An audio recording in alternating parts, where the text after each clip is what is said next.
আর এখন হাফেজ হলে চাকরি নেই, আছে ভাই চাকরি আছে। এখন আবার বেশি মেধা হলে চাকরিও নেই। এখন আবার ওই পুলিশ ভেরিফিকেশন আসছে, উই যা যদি কয়েক দেওয়া যাবে তাই কত কনেকা। আর যার বাবারা মুক্তিযোদ্ধা হচ্ছে ওর বুড়ি বইয়েরও চাকরি হল কত কনেকা। আমাকে চাকরি নেই করছে, আমার বেটারা করছে আব্বা চাকরি হলো না। আমি কী করবি চাকরি? বক্তা হ, চাকরি কী করবি তুই? চাকরি করবি তো তুই বগুড়া এসে জন্মসুখা আর ঝেলা ফাজুন না তুই। আমি মুক্তিযোদ্ধা পানি খেলেছি এই আপনাকে রাতোয়াল, এই নৌকার ভেতরে রাতোয়াল নেই ভাই, রাতোয়ালে আমি মুক্তিযোদ্ধা ছিল আইনউদ্দিন, তিতুলিয়ার হচ্ছে শামসু, তারপর হচ্ছে সাত্তার, এগুলা মুক্তিযোদ্ধা, দমদমার দেলোয়ার ম্যাস্টের হয়েছিল, এই এরা হয়েছিল মুক্তি। ওর পানি খেলেছি, মিলিটারি আমার গ্রামে যাচ্ছিল, মুড়ি দিছি 4টির মুড়ি, কুসারে গোঁড় দিছি, পানি ঢোলত করে দিয়ে যাচ্ছি। কে জানে রে একটা খালি একটা সাইন লিয়ে তুলি কথা কয় না রে ভাই। মানুষ তারা সিনেমা দেখিছে, ভাগ্যি ভালো বাংলাদেশের 22 বছরের যুবক যারা আছে তাদের আমলনামায় কোনো সিনেমার গুণা নাই, কিন্তু স্ক্রিন টাচের গুণা আছে। কথা কি? আমার দেশে আমার এলাকায় বুঝছেন একটা ভার্সিটির ছাত্র, ভার্সিটির পরে উনি আবার যুবক মানুষ তো প্রেম করা স্বাভাবিক তাই না, উনি একটা মেয়ের সাথে লাইন করছে, করে এখন ওর নাম্বার মোবাইলে তুলে ওই লেখেছে হচ্ছে ব্যাটারি লো, নাম্বার ঠিকই তুলিছে কিন্তু লেখেছে ব্যাটারি লো। এখন বাড়ির চলে গেছে, তা ওই ডাইনিংতে মোবাইল থসে থুয়ে গোসল করবে গেছে হাম্মাম খানাত, মা 8 পাস আগলে 8 পাস, ওই চুলের ভাত পাক করেছে, করতে করতে ওর ওই যে প্রেমিকা ওই বারবার ফোন দেয়, মা তখন বিরক্ত করে এত ফোন দেয় কে রে, তখন ওর মা দৌড়ে এসে চুলের ভাতটা এসে ইনকে ফোন ইনকে রিসিভ করছে, করে দেখে যে লেখা ব্যাটারি লো। তখন 8 পাসের মেয়ে বুঝতে পারছে কে ব্যাটারি লো মানে তো ব্যাটারি চার্জ নাই, উইলে চার্জার ঢুকে দিতে। ওর মা আমার মোবাইলে কথা কয়নি, খালি দেখে ব্যাটারি লো লিয়ে যা চার্জার দিচ্ছে, বড় ব্রিজ পায়নি। উই আবার ঘুরে আসে কথা যে হুজুর আচ্ছা ইয়া রুহুল আমিন যুক্তিবাদীর বাড়ি কোনটা, কচি ওই গাঁও সেটা আপনি চেয়েছেন কে, কচি আমার খালি কত বড় ব্রিজের ওই পার, আমরা যতই যাই বড় ব্রিজ নেই, খালি ছোট ছোট ব্রিজ। আমাকে বাইরেও মানুষের দেখে দানে রে পাগল। যে গাঁৱত হুজুর জন্মিছে ওই গাঁয়ের মানুষ এনাও দেখতে পারে না, এনাও দেখতে পারে না। নবীক দেখা মক্কার মানুষ দেখে পায়নি, উনকে আমাকে দেখতে পারে না, অত বাইরে গেলে পিঠে কাটায় না কথা কন না কেন মিয়া। তাহলে আপনার এইগুলি দেখে মন খারাপ করা যাবে না। আর কি রে বেতন নাই কথা কন রে, হ্যাঁ মানা বোঝেন বোঝেন। উত্তম মানুষ যারা তারিখের বেতন নেয়, আর যারা নামাজ পড়ে না 6 মাসও উজু করেনি তারা খালি লাখ লাখ টাকা বেতন। শেখ সই করিচ্ছার বেতন কি রে 82,000 টাকা মাস। আল্লাহ করছে আল্লাহ সরষের তেলের দাম 5,000 টাকা কেজি লাগা, আলু লাগা 200 টাকা কেজি, পেঁয়াজ লাগা 4,000 টাকা কেজি, যাতে যাতে ওর খেলে টাকা যাতে ব্যাংকের থেকে তুলে বাড়ি না যায়, 15 দিন ধরে পুড়ে যায় কথা টাকা। আর যারা গরিব মানুষ একটা মাটির শাড়ি কিনে 10 কেজি মাটি নিয়ে ওটি 50টা পেঁয়াজ খালি পুঁতে থুবেন, পাতা দিয়ে সারা বছর ভাত এনে দেখাবেন, ওগুলো যখন বুড়া হবে আবার পেঁয়াজ লাগাবেন, আপনি পাতা দেখান আর আল্লাহ কন পেঁয়াজের দাম বাড়িয়ে দে, বাইরে দে।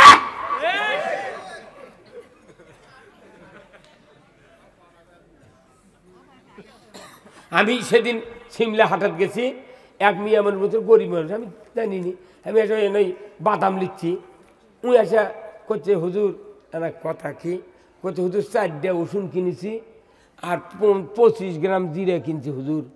কি 25 গ্রাম জিরা মাপিছে কি দেরা, হ্যাঁ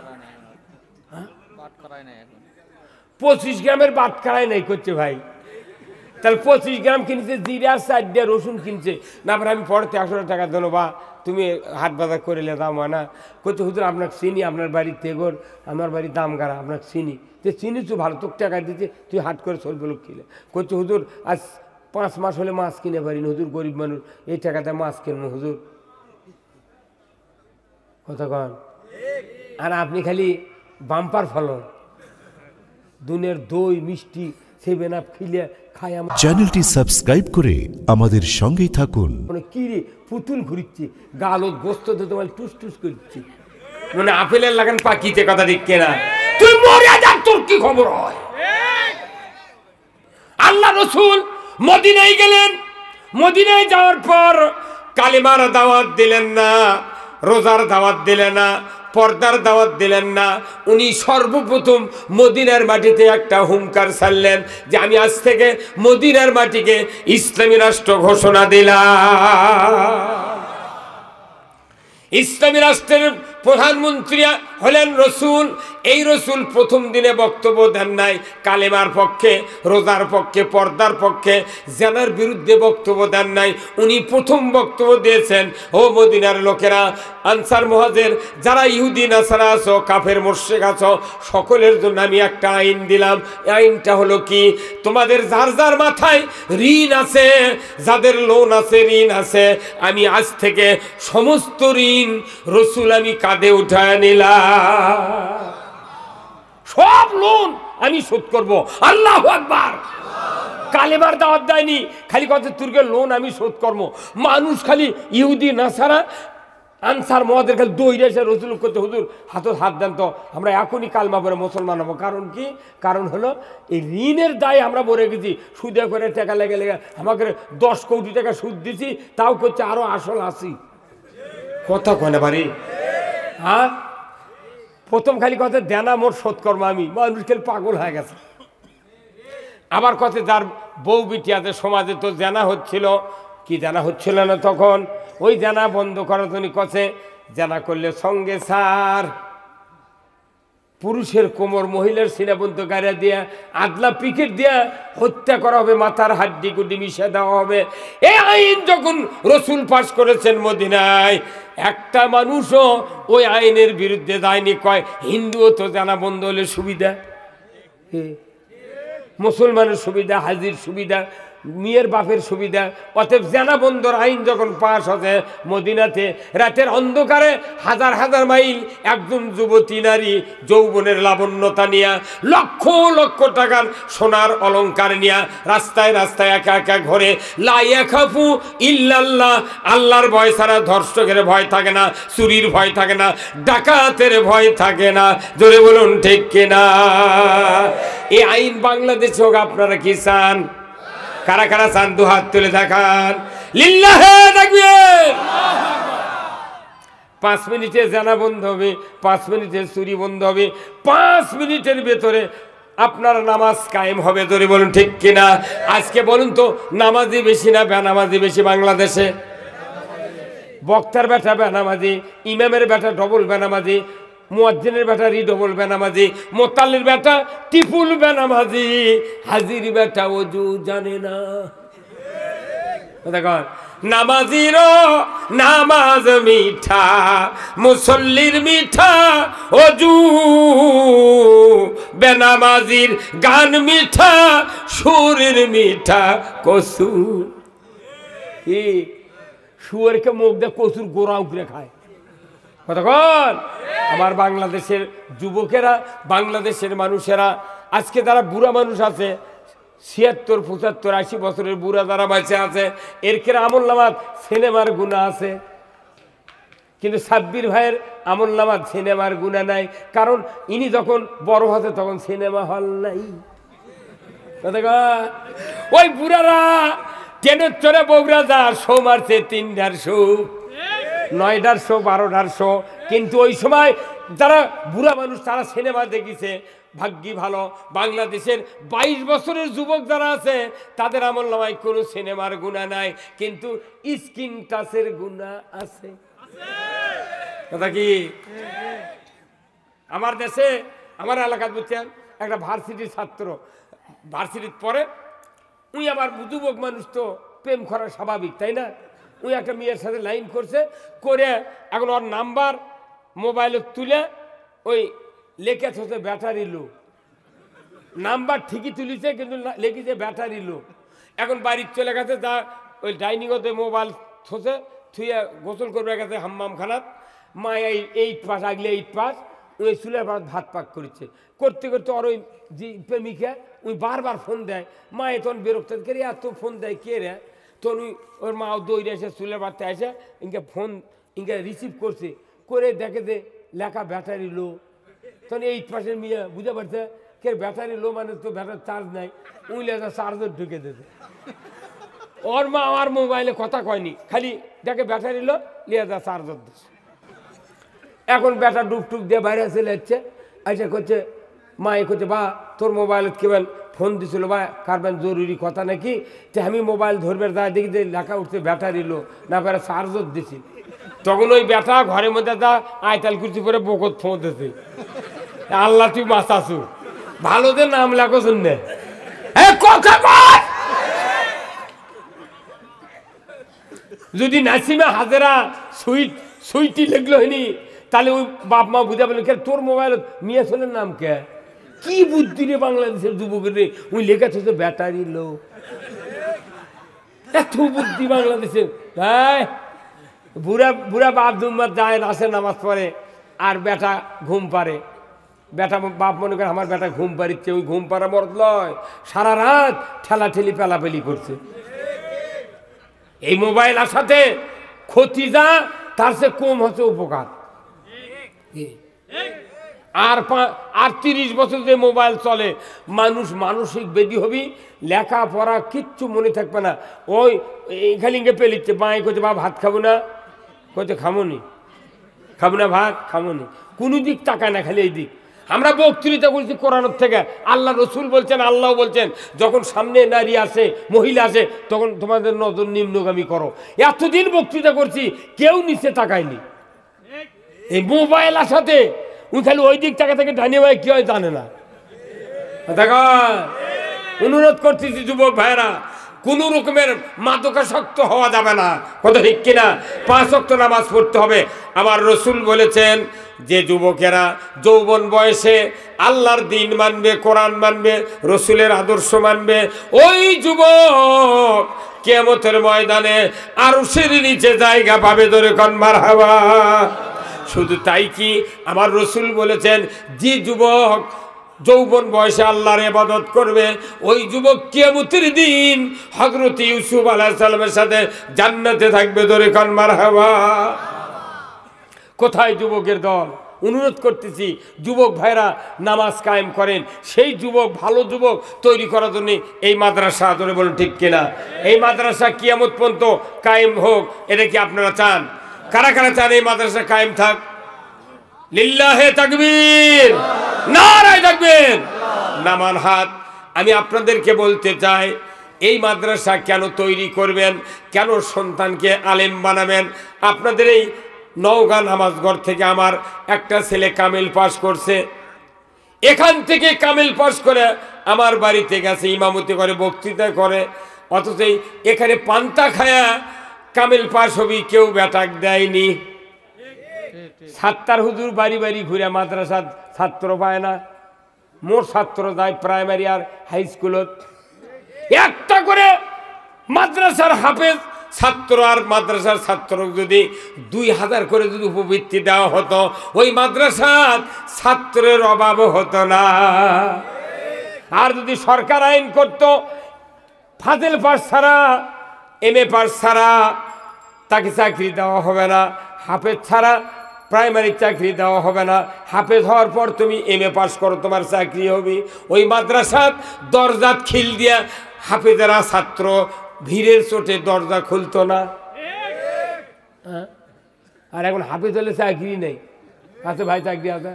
এখন আবার বেশি মেধা হলে চাকরিও নেই, এখন আবার ওই পুলিশ ভেরিফিকেশন হচ্ছে, উই যা যদি কয়েক দেওয়া যাবে তাই কত কনেকা। আর যার বাবারা মুক্তিযোদ্ধা হচ্ছে ওর বুড়ি বইয়েরও চাকরি হল, কতক্ষণ নাকা।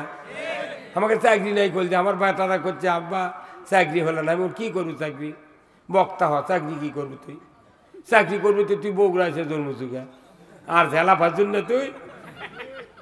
আমি মুক্তিযোদ্ধা পানি খিলেছি, এই আপনাকে রাতোয়াল, এই নৌকার ভেতরে রাতোয়াল নেই ভাই, রাতোয়ালে আমি মুক্তিযোদ্ধা আছিল আইনউদ্দিন তিতুলিয়ার হচ্ছে শামসু, তারপর হচ্ছে সাত্তার, এগুলা মুক্তিযোদ্ধা, দমদমার দেলোয়ার ম্যাস্টেট হয়েছিল, এই এরা হয়েছিল মুক্তি। ওর পানি খেলেছি, মিলিটারি আমার গ্রামে যাচ্ছিল, মুড়ি দিছি 4টির মুড়ি, কুসারে গোড় দিছি, পানি ঢোলত করে দিয়ে যাচ্ছি। কে জানে রে, একটা খালি আমরা সাইন লিয়ে তুলি, কথা কয় না রে ভাই। আহা তে বা তোর কে দোষ নাই রে, আমারই দোষ বাবা। থাকি কষ্ট করে থাকি, কি করবে না, এখন ওই জমি জমাত লাগিয়ে খাই, গরু বাছুর পাইলে খাই, কি করবো, আমার যাই দেখে তাই গাইলে। এই যে এটি কত মানুষ ওবার শুনিচ্ছেন, গায়ের মানুষের কাছে যদি কেউ যা কয়, আজই আজকে 2 গ্রুপ দাওয়াত দিবেন আজকে, এখনও দাওয়াত ডেলি 50 টাকা করে ফোন করে, এখন এই দাওয়াত দিবেন হচ্ছে। একজনে কত ভাই ইয়া হুজুরের বাড়ি কুন্ডা, কইছে ওই বড় ব্রিজের পার হয়ে দাদান। তো বড় ব্রিজ মানে তাহলে মনে করছে যমুনা সেতুর লাগান, ওই কুমড়া গেছে তা বড় ব্রিজ পায়নি। উই আবার ঘুরে আসে কথা যে হুজুর আচ্ছা ইয়া রুহুল আমিন যুক্তিবাদীর বাড়ি কোনটা, কচি ওই গাঁও সেটা আপনি টেরছেন কে, কচি আমার খালি কত বড় ব্রিজের ওই পার, আমরা যতই যাই বড় ব্রিজ নেই, খালি ছোট ছোট ব্রিজ। আমাকে বাইরেও মানুষের দেখে দানে রে পাগল। যে গাঁৱত হুজুর জন্মিছে ওই গাঁয়ের মানুষ এনাও দেখতে পারে না, এনাও দেখতে পারে না। নবীক দেখা মক্কার মধ্যে দেখা পায়নি, উনকে আমাকে ওকে দেখতে পায় না, অত বাইরে গেলে পিঠে কাটায় না, কথা কন না গা মিয়া। তাহলে আপনার এইগুলি দেখে মন খারাপ করা যাবে না, আপনার একটা বেটাকে হাফেজ বানাতে হবে। কি রাজি আছেন? কারা কারা রাজি আছেন? 2 হাত তুলে দেখান, নামান হাত। এখন আপনি কেন বানাবেন, এই কেনর উত্তর আমি দেব, তাহলে বুঝে পাবেন যে হাফেজ বানান লাগবে কেন। আসুন না আমরা সেই কথা শুনি। আমার নবী বলেছেন, মানুষ যখন মৃত্যু শয্যায় শায়িত হবে, অন্তিম শয্যায় যখন আজরাইল আসবে, আজরাইল যখন আসবে মানুষকে ধোঁকা দেওয়ার জন্য, 2টা শয়তান, বাবার শুরুতে একজন বসবে ডান দিকে, মায়ের শুরুতে একজন বসবে বাম দিকে। বাবা বলবে, বেটারে 40 বছর মাথার ঘাম পায়ে ফেলে তোমাকে লালন পালন করেছি রে বেটা, তোমাকে আমি না খেয়ে তোমাকে খাওয়াইছি, আমি নিজে ঈদের নতুন জামা না পরিধান করে তোমাকে পরাইছি রে বেটা। রে বেটা, মার থেকে হয়রান হয়ে এসেছি, তোমার মা বলছে শোলের অসুখ, ঔষধের ব্যবস্থা করো, আমি গোসল করি নাই, ভাত খাই নাই, 3টার সময় ওষুধ এনে তোমাকে দিয়েছি রে বেটা। রে বেটা, ও বেটা, আমি মরণের সময় ইহুদি ধর্ম গ্রহণ করে মারা গেছি, তুমি ইহুদি হইয়া মরো। মায়ের সুরতে মা শয়তান বলবে, রে বেটা 10 মাস 10 দিন উদরে ধারণ করেছিলাম, রক্তাক্ত ভাবে প্রসব করেছি রে বেটা, 2.5 বছর 13 মণ দুগ্ধ পান করেছে রে বেটা, রাতে শীতের অত্যাচার থেকে কষ্ট থেকে তোমাকে নিবারণ করার জন্য কলিজার পরে করে রেখেছিলাম রে বেটা, 5 বছর মেথরের কাজ করেছি রে বেটা। ও বেটা, আমি মরণের সময় নাসারা ধর্ম গ্রহণ করে মারা গেছি, তুমি নাসারা হইয়া মরো। বলুন তো, 2 দিকের 2 শয়তান বাবা মার সুরত ধরে এত উপদেশ দিচ্ছে, এই উপদেশগুলি কি শোনা যাবে? ধরে কোন যাবে? আরো ধরে কোন যাবে? যাবে না। নবীজি বলেছেন, ওই সময় যদি তোমার একটা হাফেজে কোরআন, কোরআনের প্রেমিক আলিম বেটা, কারি সাহেব বেটা যদি থাকে, ওই সন্তান যদি ওযু করে কোরআনের সূরা ইয়াসিন তেলাওয়াত করতে থাকে, বিসমিল্লাহির রহমানির রহিম, ইয়াসিন ওয়াল কোরআনিল হাকিম, তেলাওয়াত শুরু হয়ে গেল। যে বাবার শিহরে বসে কলিজার টুকরো সন্তান সূরা ইয়াসিন তেলাওয়াত করছেন, ওই বাবার মুখ বন্ধ হতে পারে মরণের সময়, কানের শ্রবণ শক্তি হারায় না, কলিজার অনুধাবন শক্তি হারায় না। ওই সন্তান যখন কোরআন পড়ে, ওই বাবা তখন মনে মনে চিন্তা করে, এই তো আমার সেই সন্তান যাকে আমি ওই আহমদিয়া মোহাম্মদিয়া হাফিজা মাদ্রাসায় মাথায় টোপলা নিয়া, কাঁধে ভার নিয়া, বাক্স নিয়া, হাত ধরে ধরে ওই মাদ্রাসায় পড়াইছিলাম, গৌসুল আজমে পড়াইছিলাম, কত মাদ্রাসায় ভর্তি করে দিয়েছিলাম। আল্লাহ, এই সন্তান আমাকে কোরআন পড়া শোনাচ্ছে আজকে। আল্লাহর নবী বলেছেন ওই সময় যদি সন্তান কোরআন শুরু করে, দুই দিকের দুই শয়তান 60 কিলো বেগে ওখান থেকে ভাগিয়ে যায়। নবীজি বলেছেন আমি তখন মদিনার রওজায় থাকতে পারি না। আমার সৌভাগ্যশীল উম্মত, আমার কোরআনের রেখে যাওয়া এই কথাগুলি মানুষের সামনে পৌঁছানোর জন্য নেক সন্তান তৈরি করেছিল। আমি মদিনার থেকে এসে ওই অন্তিম শয্যা শায়িত ব্যক্তির কাছে আমি বলি, আমি দিনের নবী মুহাম্মদুর রাসূলুল্লাহ, আমি তোমাকে খোঁজখবরই দিচ্ছি, আমার চেহারা দেখো, আর কালেমা পড়ে পড়ে তুমি ইমানের কোলে ঘুমিয়ে যাও। কোরআন পড়ো, কোরআন শেখো, শিখাও ছেলে মেয়েকে, ওহে মুসলমান, জান কবজের কালে তোমার হইবে আসান, জান কবজের কালে তোমার হইবে আসান। মৃত্যুর সময় যদি কারো হাফেজ বেটা থাকে, কারি সাহেব বেটা থাকে, এই ব্যক্তি কোরআন পড়া মাত্রই শয়তান ভাগিয়ে যায়। রসুলের কথা, কোরআন পড়ার ছেলে যদি না থাকে, মেয়ে যদি না থাকে, মসজিদের ইমাম মাদ্রাসার হুজুর হোক, ডেকে আনতে আনতে আজরাইল জানলিয়া বালুডাঙ্গা পার হয়ে যাবে। এই যে বাংলাদেশ সরকার, আগে কোনো সরকার এঙ্কা ফায়ার সার্ভিসের অফিস বানায়নি, থানায় থানায় বানাছে। আগে খালি জেলায় জেলায় ছিল ফায়ার সার্ভিসের অফিস, এখন কি থানায় থানায়। কারণ কি, আগুন কখন লাগবে বলা যায় না। আগে ফায়ার সার্ভিসের অফিস করছে, এক অফিসার নিয়োগ দিয়েছে। সকালবেলা অফিসাররা ভাত খায়, নাস্তা করে, গোসল করে, কাপড় পরে ওই ফায়ার সার্ভিসের দমকলত বসে থাকে চাবি নিয়ে, আর ওই পেট্রোল ডিজেল তোলে আর পানি তোলে, দমকলত তুলে বসে আছে।